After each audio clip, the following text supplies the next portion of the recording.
Cuando en el mundo se habla de narcotráfico, generalmente se piensa en colombianos o mexicanos trasladando sustancias ilegales hacia Estados Unidos, sin tomar en cuenta que hay otro mercado tan grande y bien pagado del que poco se habla. Es el que se encuentra en los glamorosos países que integran la Unión Europea. Es un mercado muy complejo. Además de las distintas drogas que llegan de Asia, África y América Latina, se encuentran aquellas que son producidas en su interior y que además se exportan hacia otras partes del mundo. Se trata de drogas sintéticas como las anfetaminas y metanfetaminas, incluyendo el llamado éxtasis, además de los nuevos cannabinoides producidos en laboratorio. De acuerdo al portal noticioso español XL Semanal, el hecho de que en los últimos años los gobiernos europeos se hayan visto forzados a destinar cada vez mayor presupuesto a la lucha contra el terrorismo ha llevado a una expansión de los grupos dedicados al tráfico de drogas, principalmente la mafia albanesa, que comienza a tener más presencia en los puertos del Mediterráneo, por lo que ingresa cannabis, ya sea en hierba o pasta, el hashish proveniente de África o bien cocaína proveniente de Sudamérica. La marihuana, legal ya en varios países, es actualmente la droga más consumida en Europa, con un número de usuarios que se estima en más de 23 millones de personas, tal vez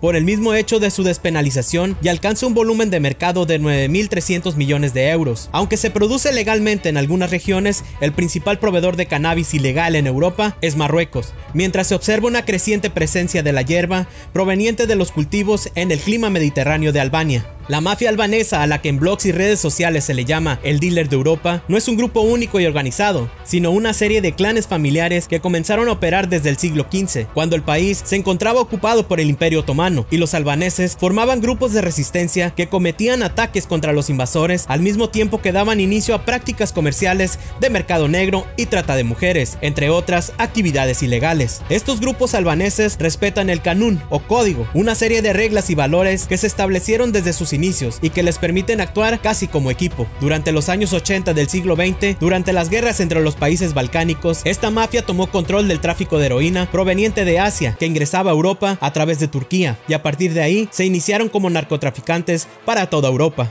Los miembros de la mafia albanesa siguen siendo los principales introductores de heroína proveniente de Afganistán, Pakistán e Irán, la cual forma parte principal del mercado de esta droga en Europa, que alcanzó el año pasado un volumen de 6.800 millones de euros y fue consumida por 1.3 millones de usuarios. La siguiente droga en importancia es la cocaína, que el año pasado alcanzó un volumen de mercado de 5.700 millones de euros y que es importada principalmente desde Colombia, Bolivia y Perú, con cargamentos que entran en Europa principalmente por los puertos españoles en el Mediterráneo y la costa gallega. Son los puertos de Cádiz y Algeciras donde se concentra en la actualidad el más importante flujo de cocaína, que llega tanto en barcos cargueros provenientes de Sudamérica como en lanchas rápidas que bajan cargamento de los cargueros antes de llegar al puerto, y después se dirigen a una de las playas donde los esperan quienes internarán la droga al territorio español y de ahí a otros países europeos. También es sabido de incautaciones menores de esta sustancia en Barcelona, que se encuentra más al norte en la misma costa mediterránea.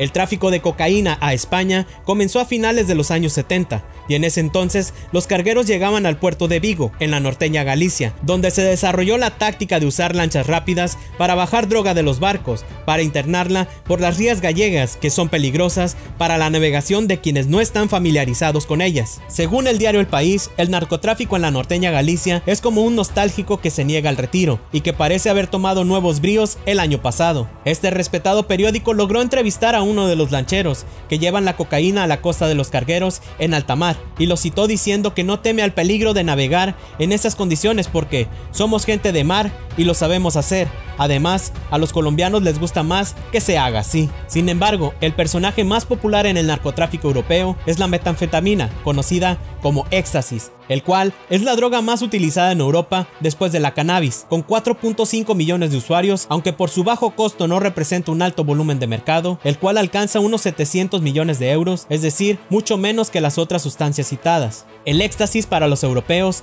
es una droga local, producida principalmente en laboratorios de Países Bajos y Bélgica, seguidos de Alemania y Polonia. Sintetizada por primera vez en 1912 en Alemania, se inició su uso como medicamento psiquiátrico en Estados Unidos durante la década de los 70 y de esa misma manera volvió a pasar a Europa. Ya de vuelta en el viejo continente, fueron los jóvenes de Gran Bretaña quienes la usaron de manera creciente en las fiestas rave, abusando de su consumo en tal medida que el gobierno del Reino Unido decidió decretar su prohibición. El éxtasis fue protagonista entre 1988 y 1989 de lo que se llamó el segundo verano del amor, comparando la presencia de la droga entre los jóvenes europeos con lo que sucedió en 1967 y 1968 con el LSD en Estados Unidos. Lo que en los 60 fue la ciudad de San Francisco, en los 80 fue Londres, y los efectos de ambas drogas eran similares y a ambas se les llamó drogas del amor, pues favorecían la convivencia pacífica entre los jóvenes.